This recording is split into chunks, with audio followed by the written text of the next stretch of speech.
धम्म संहिता YouTube channel के सभी दर्शकों को जय भीम, नमो बुद्धाय।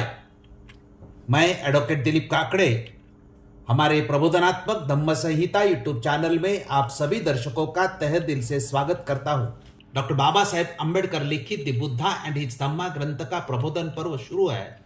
डॉक्टर अम्बेडकर पुनर्जीवित धम्म के विकास के लिए धम्म संहिता शीर्षक के अंतर्गत बौद्ध आचार संहिता निर्माण करने के लिए हम पिछले 45 साल से निरंतर कार्यरत है। इस कार्य को सहकार्य करने का अनुरोध बौद्ध अनुयायियों को करके आज के विषय को मैं प्रारंभ करता हूं। आज के 56वें भाग का विषय यश की धम्म दीक्षा ये है। बुद्धा एंड हिज धम्मा ग्रंथ में द्वितीय कांड धम्म दीक्षा आंदोलन का है। इसमें 8 भाग है। 8 में से तीसरा भाग कुलीनों तथा धार्मिकों की धम्म दीक्षा का है। इस तीसरे भाग के 8 अध्याय है।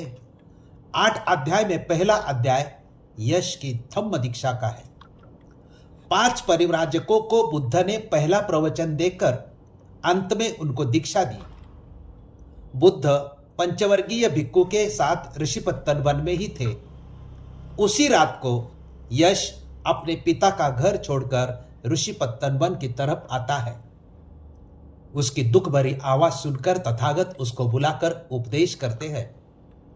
बुद्ध का उपदेश सुनकर यश उनका शिष्य बन जाता है।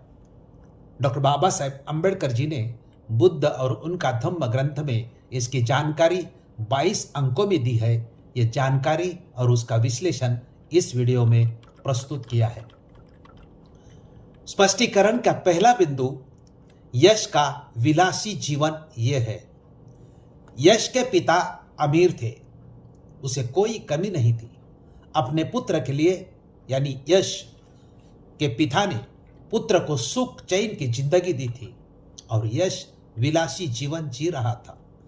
डॉक्टर बाबा साहेब अम्बेडकर जी ने बुद्ध और उनका धम्म ग्रंथ में इस बारे में लिखा है कि उस समय वाराणसी में यश नाम का एक गृहपति पुत्र रहता था।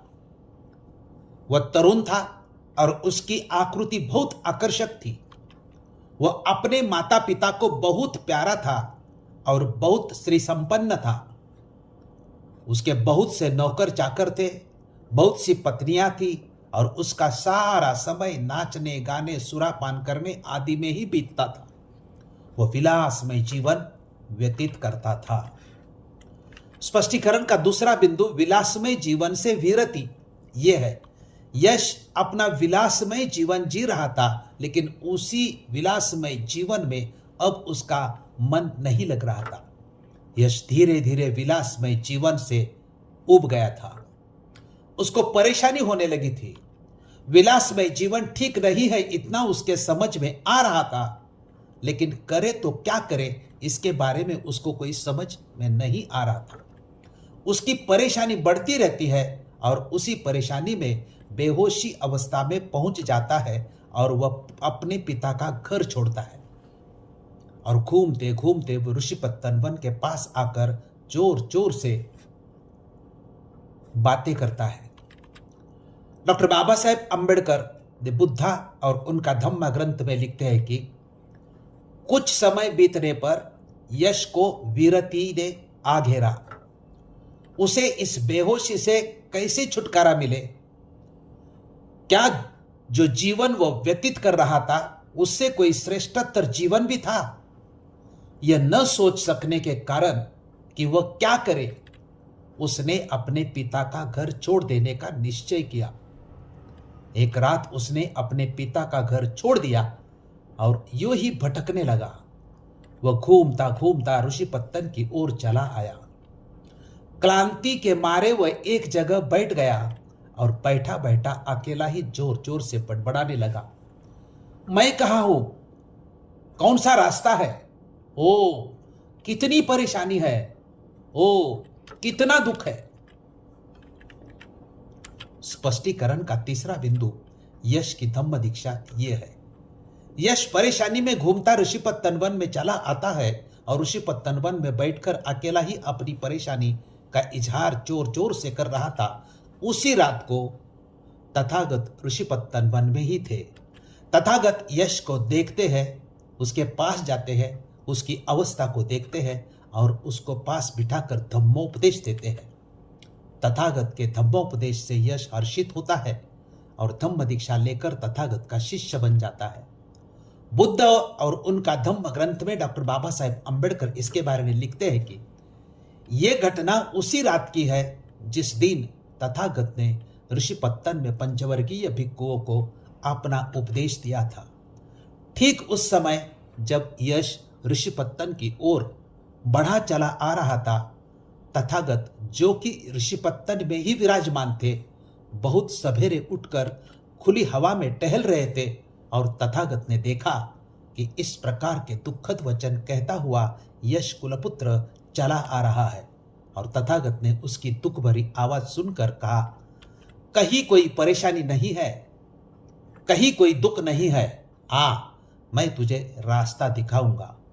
तब तथागत ने यश कुलपुत्र को अपना उपदेश दिया और जब यश ने वह उपदेश सुना, वह हर्षित हुआ, वह प्रमुदित हुआ। उसने अपने सुनहरे जूते छोड़ दिए और जाकर तथागत के पास बैठ उन्हें नमस्कार किया। बुद्ध के वचन हृदयंगम कर यश ने तथागत से प्रार्थना की वह उसे शिष्य के रूप में स्वीकार करे। तथागत ने उसे आ कहा और उसे भी भिक्खु धम्म की दीक्षा दी। स्पष्टीकरण का चौथा बिंदु, यश के घर में संघ का भोजन ये है। यश ने अपने पिता का घर छोड़ा था। उसके माता पिता परेशान थे। पिता अपने पुत्र को ढूंढते ढूंढते ऋषिपत्तन वन में जहां तथागत थे वहां आते हैं। यश और उसके पिता की भेंट बुद्ध करवाते हैं। यश के पिता बुद्ध को कहते हैं कि अगर यश को आपके साथ रहने के लिए अच्छा लगता है तो ठीक है। ऐसा कहकर यश के पिता बुद्ध को प्रार्थना करते हैं कि आप संग सहित घर में भोजन के लिए आइए। बुद्ध उनकी प्रार्थना स्वीकार करके यश के घर भोजन के लिए जाते हैं। डॉक्टर बाबा साहेब अम्बेडकर बुद्ध और उनका धम्म ग्रंथ के इसके बारे में लिखते हैं कि यश के माता पिता बड़े परेशान थे कि यश कहाँ चला गया। पिता यश की खोज में निकला। यश का पिता ठीक उसी जगह से गुजरा जहां स्वयं भगवान बुद्ध और भिक्खु वेश में यश कुलपुत्र बैठा था। यश के पिता ने तथागत से प्रश्न किया, कृपया कहे कि क्या आपने मेरे पुत्र यश को कहीं देखा है? तथागत का उत्तर था, आए, आप अपने पुत्र को देख सकेंगे।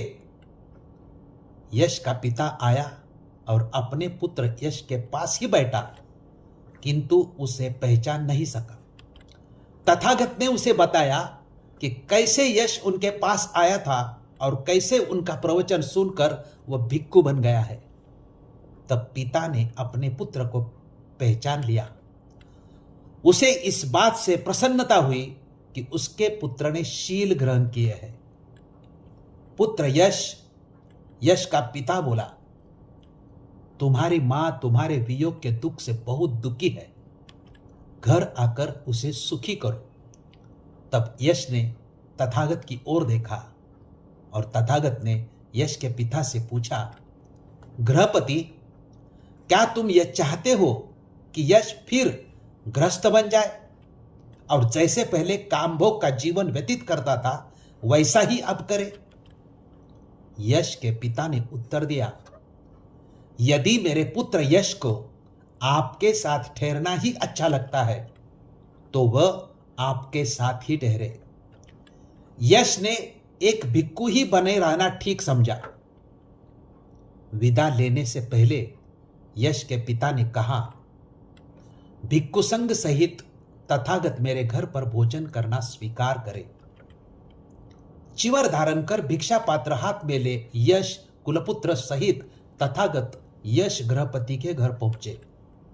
घर आने पर मां और यश कुलपुत्र की भार्या ने भी तथागत के दर्शन किए। भोजनांत तथागत ने यश गृहपति के परिवार के लोगों को धम्मोपदेश दिया। वे बहुत प्रमुदित हुए और उन्होंने तथागत की शरण ग्रहण की। स्पष्टीकरण का पांचवा बिंदु, यश के मित्र की धम्म दीक्षा ये है। जब तथागत संघ को लेकर यश के पिता के घर भोजन के लिए जाते हैं, उस समय घर में यश के 4 मित्र भी आते हैं।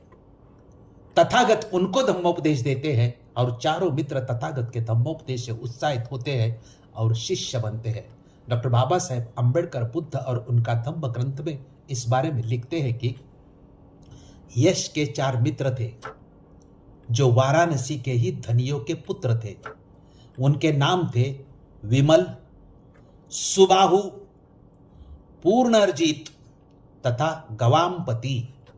जब यश के मित्रों ने सुना कि यश ने बुद्ध और उनके धम्म की शरण ग्रहण की है, तो उन्हें लगा कि जो बात यश के लिए अच्छी है वही उनके लिए भी अच्छी होगी। इसलिए वे यश के पास गए और उससे कहा कि वह भगवान बुद्ध से उनकी ओर से प्रार्थना करे कि वे उन्हें भी अपना शिष्य बना ले। यश ने स्वीकार किया और भगवान से प्रार्थना की, कृपया इन मेरे 4 मित्रों को धम्मोपदेश देकर कृतार्थ करे। भगवान ने स्वीकार किया और यश के मित्रों ने भी धम्म की दीक्षा ग्रहण की। सारांश, यश की धम्म दीक्षा इस भाग में पंचवर्गीय भिक्षु की दीक्षा होने के बाद सबसे पहले यश और उसके 4 मित्रों की धम्म दीक्षा होती है। शुरुआत में ही भिक्षु संघ की संख्या बुद्ध को मिलाकर 11 होती है। बुद्ध के संघ की संख्या यहाँ से ही बढ़ना शुरू होती है और हमेशा बढ़ती ही गई है। यश की धम्म दीक्षा इस भाग की जानकारी और स्पष्टीकरण सुना और देखा, उसके लिए सभी दर्शकों का आभार व्यक्त करता हूँ। धन्यवाद।